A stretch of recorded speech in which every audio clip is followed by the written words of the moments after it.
My name is Emma Sansom Johnson, and I was born June 15, 1847 in Walton County, Georgia.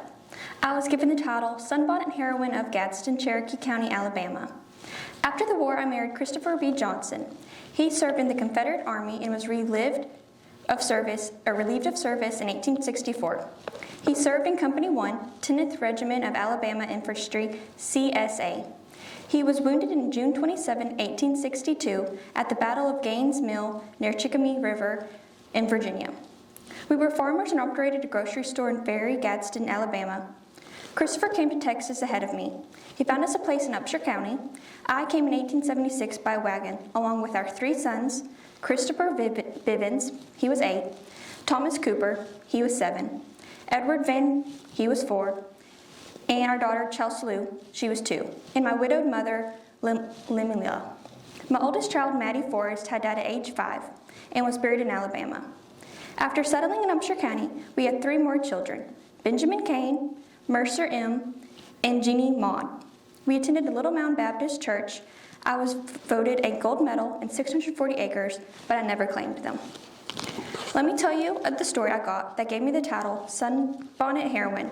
It's really pretty remarkable when you think about it. When the war came on, there were 3 children at home, me, a brother, and a sister older than I. In August 1861, my brother enlisted in the 2nd Company that left Gadsden and joined the 19th Alabama Infantry. My sister and I lived with our mother on the farm. We were at home on the morning of May 2nd, 1863, when about 8 or 9 o'clock, a company of men wearing blue uniforms and riding mules and horses galloped past the house and went on towards the bridge. Pretty soon, a great crowd of them came along, and some of them stopped at the gate and asked us to bring some water. My sister and I each took a bucket of water and gave it to them at the gate. One of them asked where my father was, and I told him he was dead. He asked if I had any brothers, and I told him I had 6. He asked where they were, and I said they were on the Confederate Army. He said, "Do they think the South will whip?" And I said, "They do." He said, "What do you think about it?" I said, "I think God is on our side and we will win." He said, "You do? Well, if you had seen us whip General Brodie the other day and run him across the Tennessee River, you would have thought God was on the side of the best artillery." By this time, some of them had begun to dismount, and we went into the house. They came in and began to search for firearms and men's saddles. They did not find anything but the side saddle, and one of them cut the skirts off of it. Just then, someone from the road said in a loud voice, "You men bring a chunk of fire with you and come out of this house." The men got the fire in the kitchen and started out, and an officer put a guard around the house saying, "This guard is for your protection."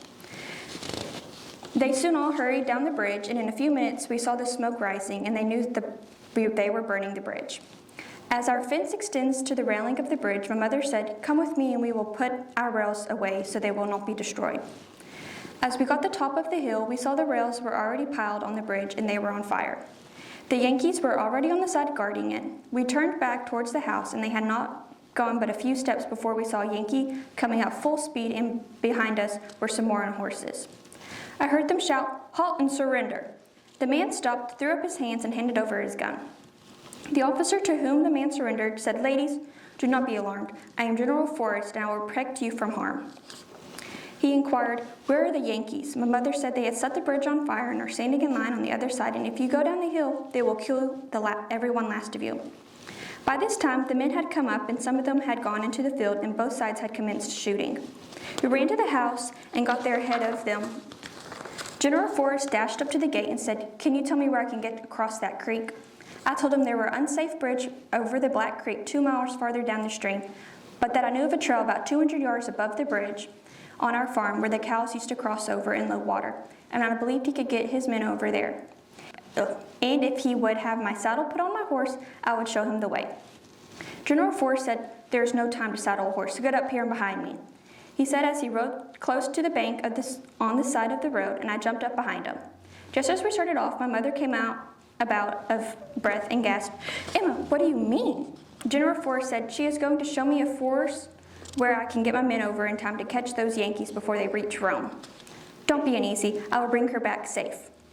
We rode out in the field, which ran branch in a small ravine along which there was a thick undergrowing that protected us for a while from being seen by the Yankees at the bridge, or on the other side of the creek just above the fort. When we got closer to the creek, I said, "General Forrest, I think we better get off the horse as we are now where we may be seen." We both got down and crept through the bushes, and when we were right at the ford, I happened to be in front. He stepped quickly between me and the Yankees and said, "I am glad to have you as a pilot, but I'm not going to make you a breast of work for you." The cannon and the other guns were firing fast by this time as I pointed out to him where to go in the water and out on the other bank. And then we went back towards the house. He asked my name and I gave it to him, a lock of my hair. The cannonballs were screaming over us so loud that we were told to leave and hide in some place out of danger, which we did. Soon all the firing stopped and I started back home. On the way I met General Forrest again and he told me he had written me a note for me and I left it on the bureau. He asked me again for a lock of my hair, and as we went into the house, he said one of my bravest men had been killed and he has been laid out in the house. His is Robert Turner, and I want you to see that he is buried in some graveyard near here. He then told me goodbye and got on his horse, and he and his men rode away and left us all alone. My sister and I sat up all night watching over the dead soldier who had lost his life fighting for our rights, in which we were overpowered but were never conquered. General Forrest and his men endeared themselves to us forever. The note he left on the bureau said, "My rightest regards to Emma Sansom for her gallant conduct while my pussy was skirmished with the Federals across the Black Creek near Gadsden, Alabama." This was my great adventure. I died August 9th, 1900, in Upshur County, Texas. And in 1964, the Daughters of the Confederacy erected a marker on my grave in Little Mound. Also in 1964, the state of Texas placed a marker on the courthouse. In Gadsden, Alabama, there is a granite marker with me riding behind General Forrest on his horse with a statue of me on the top of the marker. They even named a high school, a park, and a street for me in Gadsden.